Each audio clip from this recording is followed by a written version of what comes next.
Good evening. I'm Alex Truth, and tonight on Truth Report, we are covering 5 stories that paint a devastating picture of how wars are not just fought with weapons, but with bulldozers, legal briefs, diplomatic handshakes, and the sheer stubborn courage of people who refuse to disappear. I'm Maya Clarity. Tonight we're connecting dots that stretch from the ancient stones of Hebron to the courtrooms of London, from the corridors of power in New Delhi and Tel Aviv to the bombed-out apartments of Tehran, and finally to a city that has endured 4 years of nightly terror and still opens its coffee shops every morning. We begin in the occupied West Bank, where one of the oldest and most sacred mosques in the Islamic world is being systematically dismantled, not by war, but by bureaucratic erasure. Then we move to Britain, where a legal organization is weaponizing the court system to silence anyone who speaks up for Palestinian rights. From there, we examine why Indian Prime Minister Modi's visit to Israel this week should alarm not just Pakistan but every nation in the global south. We profile the 70-year-old Iranian commander who was pulled alive from the rubble of his own home and has become the face of Tehran's defiance. And we close in Kyiv, a city that has been under bombardment for 4 years and refuses to break. 5 stories. 1 theme. The machinery of war extends far beyond the battlefield. Let's get into it. Our first story tonight is an investigation from Middle East Eye, reported by Lubna Masarwa, and it concerns the Ibrahimi Mosque in Hebron, one of the holiest sites in Islam and a flashpoint of the Israeli occupation for decades. For those who don't know the history, the Ibrahimi Mosque sits atop the cave of Machpelah, sacred to both Muslims and Jews as the burial site of Abraham, Isaac, Jacob, and their wives. For over 700 years, from the Mamluk period onward, it functioned as a mosque. Then came 1994. On February 25, 1994, exactly 32 years ago today, an American-born Israeli settler named Baruch Goldstein walked into the mosque during dawn prayers in Ramadan and opened fire with an automatic rifle. He murdered 29 Palestinian worshippers and wounded over 100 before being beaten to death by survivors. And here is the part that should make your blood boil. After that massacre, Israel did not punish the settler community that produced Goldstein. Instead, they punished the Palestinian victims. The Israeli government divided the mosque in half, giving settlers control of a significant portion of the site and imposing severe restrictions on Palestinian access. That was the beginning of a process that Middle East Eye's investigation documents in extraordinary detail. What Israel has done since 1994 is a textbook case of incremental dispossession. The mosque has been surrounded by military checkpoints. Palestinian worshippers must pass through metal detectors and be searched. During Jewish holidays, Muslims are barred entirely. And the physical transformation is staggering. Israel has installed an elevator for settler access, added permanent structures, and gradually expanded the settler-controlled section. The old city of Hebron around the mosque has been hollowed out. Shuhada Street, once the commercial heart of Palestinian Hebron, has been closed to Palestinians since 2000. Shops welded shut. Homes abandoned. What's happening now represents an acceleration. According to the reporting, Israel is pushing to fundamentally alter the character of the site. There are plans for further construction that would effectively transform an Islamic holy site into an Israeli national monument. This is happening under the most right-wing government in Israeli history, with Finance Minister Bezalel Smotrich and National Security Minister Itamar Ben-Gvir, both of whom represent the settler movement and both of whom have openly advocated for full Israeli sovereignty over the mosque. Let's be clear about what this is. Under international law, Hebron is occupied territory. The transfer of a civilian population into occupied territory is a war crime under the 4th Geneva Convention. The alteration of cultural and religious sites in occupied territory violates the Hague Conventions. UNESCO designated the Old City of Hebron as a World Heritage Site in 2017, over Israel's furious objections. And yet the international community has done virtually nothing. The roughly 800 settlers who live in the heart of Hebron, protected by thousands of Israeli soldiers, continue to expand. The Ibrahimi Mosque continues to be chipped away. This is not a conflict between equals. This is an occupying power using its military to dismantle a sacred site while the world watches and issues statements of concern. The Ibrahimi Mosque is a microcosm of the entire occupation. Take something that belongs to someone else. Divide it. Restrict access. Build on it. Normalize it. And eventually, erase the original owners from the story entirely. That is the playbook, and it is being executed in broad daylight. Now let's move to London, where a different kind of weapon is being deployed. A new report has identified UK Lawyers for Israel, known as UKLFI, as what it calls a major actor in the repression of Palestine solidarity across Britain. UK Lawyers for Israel is a registered charity, and that designation alone should raise eyebrows. This is an organization that functions as a legal attack dog for the Israeli government's interests, and it operates with the tax benefits of a charitable institution. According to the reporting from Middle East Eye, a new investigative report lays out how UKLFI has systematically used legal threats and complaints to silence critics of Israel across British public life. The scope of their operations is remarkable. They have targeted universities, local councils, cultural institutions, trade unions, and individual activists. Their method is consistent. Identify anyone in a public-facing role who expresses solidarity with Palestinians. Then flood that person's employer or institution with legal threats, complaints to regulatory bodies, and accusations of anti-Semitism. And let's be very precise about this because language matters. Criticizing the policies of the Israeli government is not anti-Semitism. Advocating for Palestinian rights is not anti-Semitism. Supporting the boycott, divestment, and sanctions movement is not anti-Semitism. But UKLFI and similar organizations have worked relentlessly to conflate these positions with hatred of Jewish people, and that conflation is itself dangerous because it cheapens the real fight against actual anti-Semitism. The report documents how UKLFI has intervened in academic settings to pressure universities into cancelling events, disciplining professors, and restricting student activism related to Palestine. They have filed complaints with the Charity Commission against organizations like War on Want and the Palestine Solidarity Campaign. They have pressured local councils to abandon motions supporting Palestinian rights. What makes this particularly insidious is the chilling effect. Most of their targets are not wealthy institutions with large legal departments. They are individual academics, small charities, local counselors, and students. When a legal threat lands on your desk from an organization staffed by practicing barristers and solicitors, most people back down. That is the point. This is lawfare in its purest form. The weaponization of legal systems not to pursue justice but to suppress speech. And it is happening in a country that prides itself on free expression. The report identifies UKLFI as part of a broader international network of organizations, many with links to the Israeli government, whose explicit purpose is to counter the BDS movement and suppress Palestinian advocacy. Follow the money and follow the strategy. These organizations do not operate in isolation. They coordinate with the Israeli Ministry of Strategic Affairs, which was specifically created to combat BDS globally. British citizens are having their speech suppressed by what amounts to a foreign government's influence operation, laundered through a domestic charity. And here is what connects this story to our first one about the Ibrahimi Mosque. The physical erasure of Palestinian presence in Hebron and the legal erasure of Palestinian advocacy in London are two fronts of the same war. One uses bulldozers and soldiers. The other uses barristers and charity law. Both serve the same purpose, to make Palestinian existence invisible. Now we shift from the legal arena to the geopolitical chessboard. Al Jazeera reports today on Indian Prime Minister Narendra Modi's visit to Israel and why analysts say it has profound implications for Pakistan's security. The India-Israel relationship has been one of the most significant and underreported strategic realignments of the 21st century. India is now Israel's largest buyer of military equipment. The defense trade between the two countries is worth billions of dollars annually. We're talking about missile systems, drones, radar technology, and cyber surveillance tools.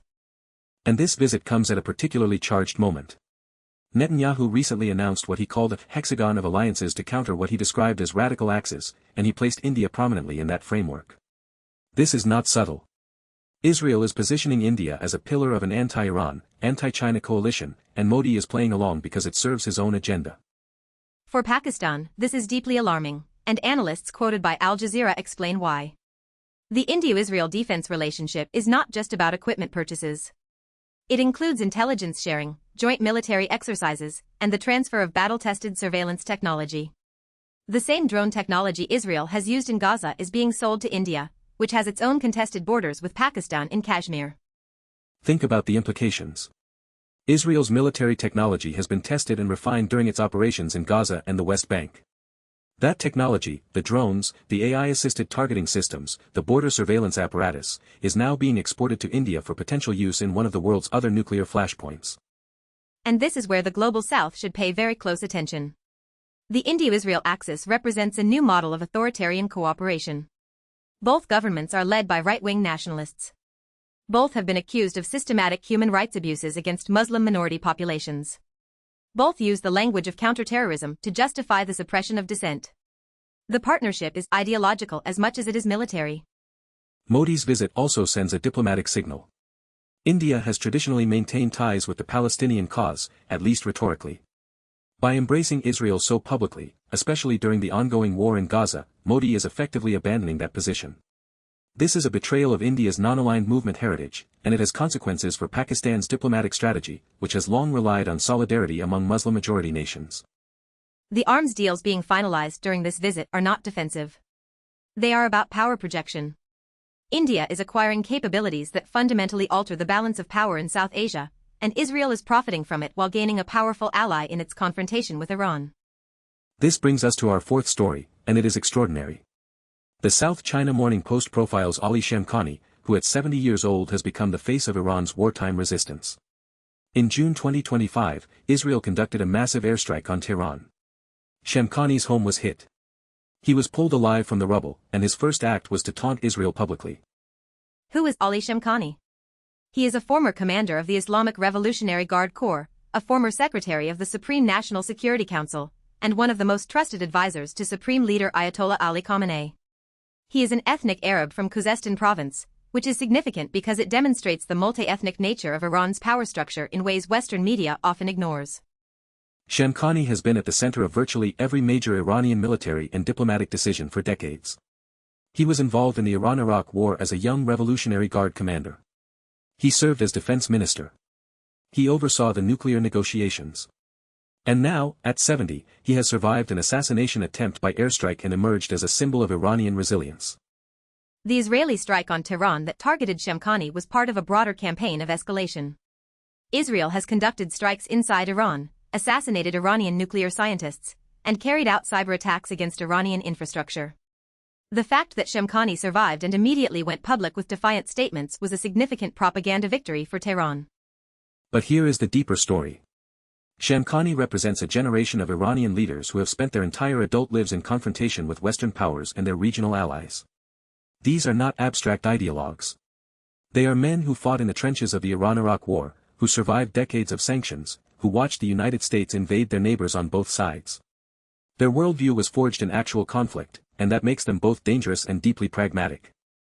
According to the South China Morning Post's reporting, Shamkhani is described as a trusted advisor to Khamenei in what the article calls a high-stakes standoff with the U.S. that could determine whether the Islamic Republic survives.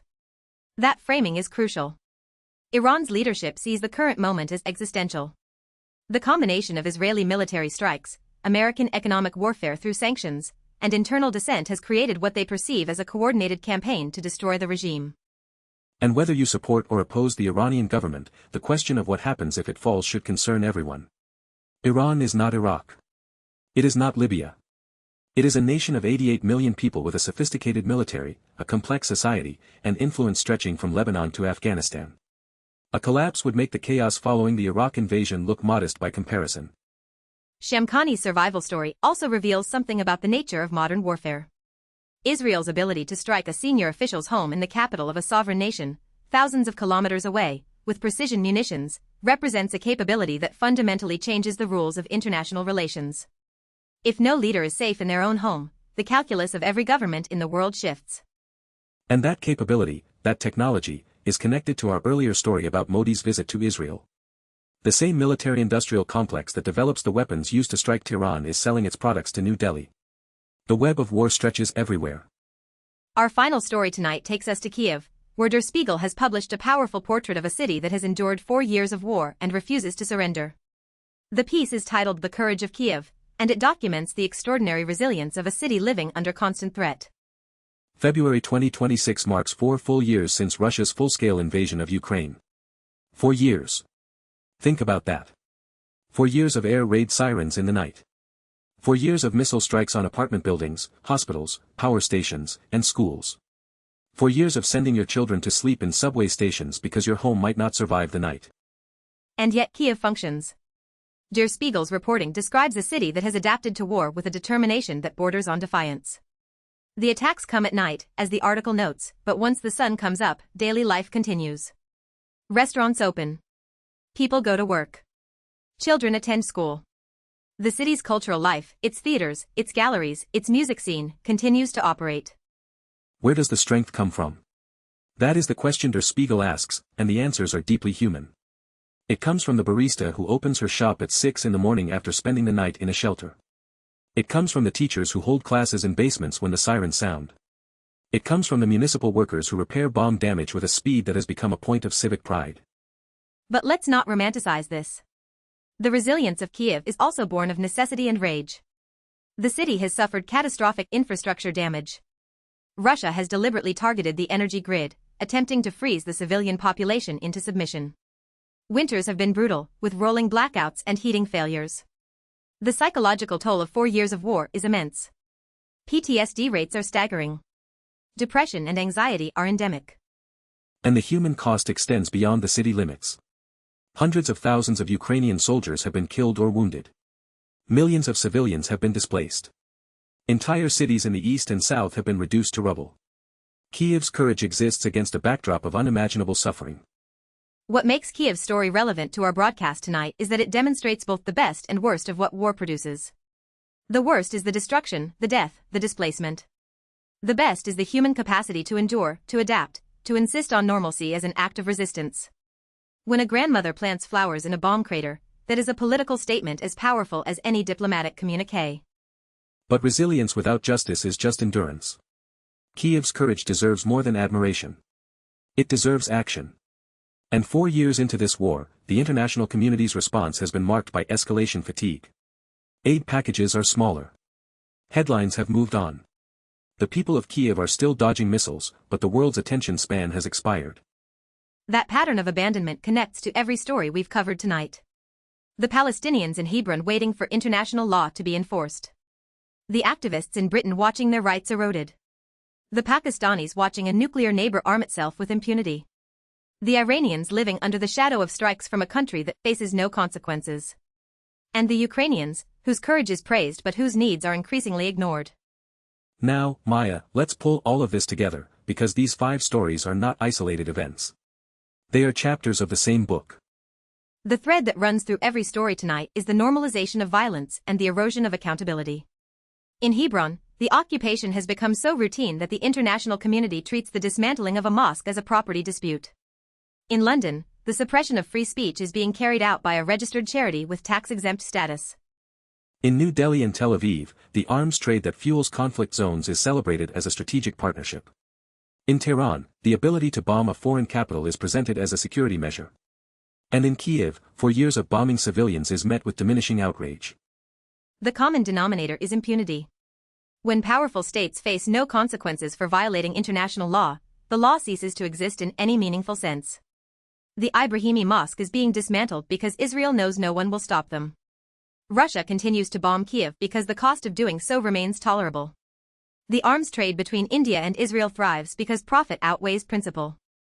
And organizations like UK Lawyers for Israel exist because the systems that should protect free expression have been corrupted. When a charity can silence critics of a foreign government's policies, when legal threats can shut down academic debate, the marketplace of ideas has been captured. But here is what the powerful always underestimate. The grandmother planting flowers in a bomb crater. The Palestinian worshipper who returns to the Ibrahimi Mosque despite every checkpoint. The British activist who refuses to be silenced. The 70-year-old Iranian commander crawling out of the rubble. Resilience is not passive. It is a form of resistance. Our job here at Truth Report is to make sure these stories are connected, that you see the system, not just the symptoms. Every arms deal, every legal threat, every demolished home, every missile strike exists in a web of power and profit. Understanding that web is the first step to dismantling it. The sources are there for anyone willing to look. Middle East Eye's investigation into the Ibrahimi Mosque. The report on UK Lawyers for Israel's campaign of suppression. Al Jazeera's analysis of the India-Israel axis. The South China Morning Post's profile of Shamkhani. Der Spiegel's portrait of Kyiv. We've linked every source in the description below. If these stories matter to you, share this video. Not because we need the numbers, but because these stories need to be heard.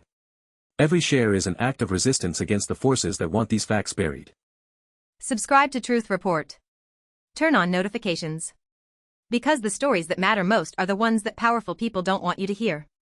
We will keep digging. We will keep connecting the dots. And we will keep reporting the truth, no matter who it makes uncomfortable. For Truth Report, I'm Maya Clarity. And I'm Alex Truth. Stay informed. Stay critical. And never stop asking who benefits. Good night.